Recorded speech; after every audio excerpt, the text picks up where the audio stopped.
They don't have to punch you to hurt you. They say words that sting and display aggressive body language that make you scared. Those are red flags. The fear comes first, the bruises come later. The following are early signs of physical abuse. Number one, controlling as concerned. For example, they say, do not wear that dress. People are going to judge you.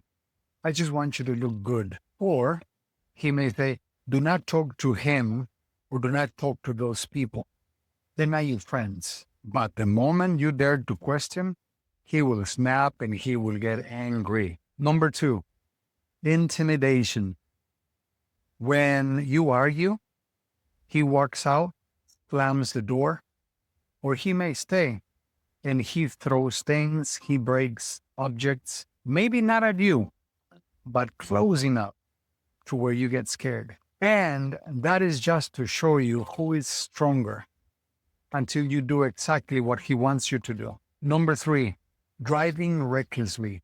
When you argue in the car, he starts driving, swerving, passing people, driving really fast, basically using the car like a weapon, and then saying, see what you made me do?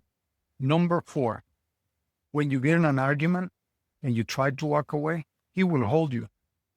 And when you say, it hurts, let go of me, he says, don't you dare walking away from me. Or when you try to pull away, he hugs you really tight until it hurts. Number five, blocking your space. When you get in an argument, you try to walk away and he blocks the door. He doesn't let you go anywhere. You feel trapped. And he says, we're not done talking. You go when I say you go. Number six, aggressive body language. When you get in an argument, he gets close to you with his fists clenched, and you feel smaller and smaller every time. Number seven, pushing. Sometimes when he's angry, he shoves you out of the way, you stumble, you hit something or you may fall, and those accidents leave bruises. Number eight, excuses that minimize the harm. After crossing the line, the apologizing begins. I didn't mean that. I love you. You know I'll never hurt you. But you know deep inside that he did mean to hurt you, either verbally or physically. Now, if your partner gets short temper, he gets angry easily, it doesn't mean that it cannot be fixed. It doesn't mean that it cannot be worked out. So when the red flags appear, you wait until you both are calm. And then you request to have a conversation. For example, when he's trying to control you and he says, do not wear that, people will judge you. Then you say, you know, I will wear what it feels comfortable to me. Or when he says, do not talk to those people, they are not your friends. Then you can say, you know, I'm a grown person, so I think I know who I can talk to or who I cannot talk to. Besides, these people are my friends. When he is calm and when you're calm, then you can address the issue of he slamming doors, throwing things, breaking objects. And you can say, when you do those things, it makes me scared. Can you please find another way of expressing your anger? You need to stop those behaviors. And if you don't, I will leave when I feel threatened. When he's driving recklessly, you can say, you know, you're making me really scared driving like this. You need to slow down or I will not ride with you again. When he grabs you and says, don't you dare walking away from me, you can say, you know, I don't think this is the right time for us to talk. Please let me go. We can come back and talk about it when we both are calm.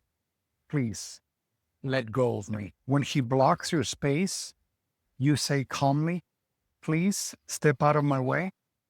I need to leave. When you're calm, we can continue this conversation.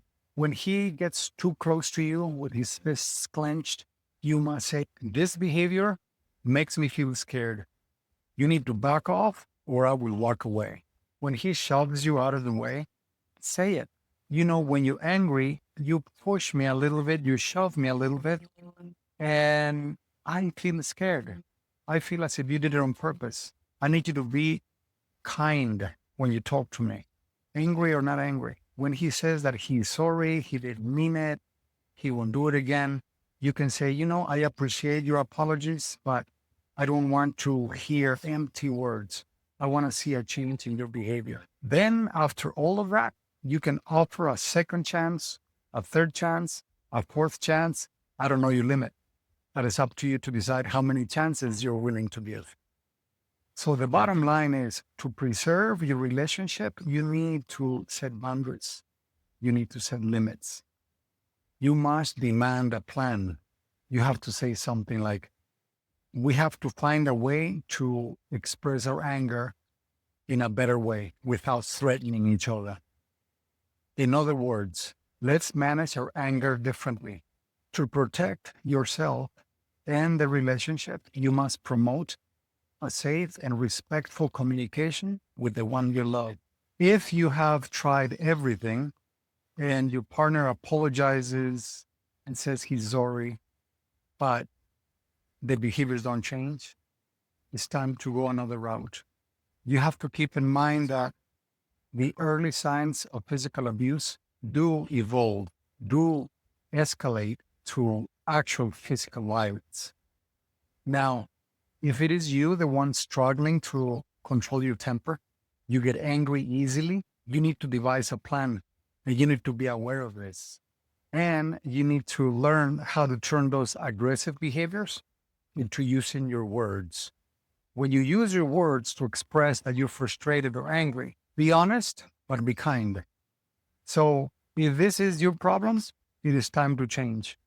You need to read a book, see a therapist, talk to a friend, find ways of controlling your temper and turning those aggressive behaviors into words that can communicate what you want without you sounding threatening and scary. Therefore, it is your job to pave the way to have a better, healthier, and more successful relationship with the one you love. It's time to change. Now, if you want to help someone who is going through this, it's a bit complicated. And it is often a hard choice. It can be because of fear, because of finances, because of children, because of family, for many reasons. So you need to be patient with them and you have to listen.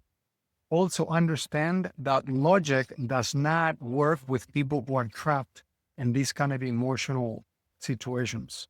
Don't say, just leave. You don't have to put up with this.